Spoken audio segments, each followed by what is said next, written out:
As we conclude the first global stocktake, we must be brutally honest. Although we've made great progress together, the world is just not moving fast enough. Climate science shows that we're off track, and climate politics is close to breaking point, because the gap between pledges and delivery is undermining credibility. While we make new commitments here, major emitters must dramatically accelerate delivery of what they've already promised. We all need to do more. And we must address the disconnect between lofty rhetoric on stages like this and the reality of people's lives around the world. And the way to do that is by delivering a truly just transition.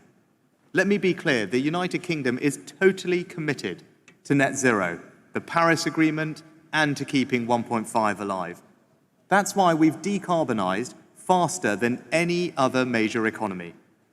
Our 2030 target means the deepest cuts of any major emitter, and we're determined to deliver.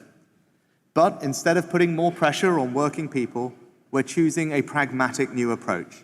We're ramping up renewables and embracing the opportunities of technology and green industry, because we've shown that you can cut emissions while growing the economy and creating jobs.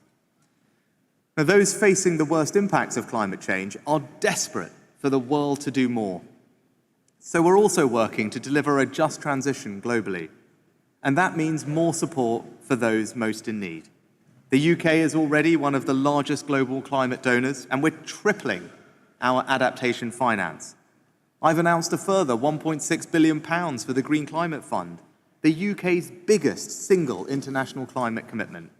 And today, we've gone further with an additional £1.6 billion of support for clean energy and innovation, and to deliver on the historic Glasgow Forest deal, because we can't get to net zero without nature. This also includes up to £60 million for loss and damage, £40 million of which is for the new fund.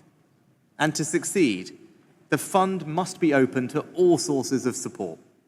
And because the UK is a world-leading green finance centre, we're also helping to unlock trillions in private finance to meet this need and keep 1.5 degrees within reach.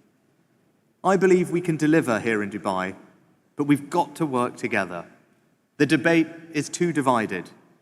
Developed versus developing, ambition on mitigation versus finance for transition and adaptation. The truth is simple. We need both. In place of division, we need ambitious collective action, like we promised in Paris and Glasgow. That's how we'll get back on track, by bringing everyone with us. Because a truly just transition leaves absolutely no one behind. Thank you.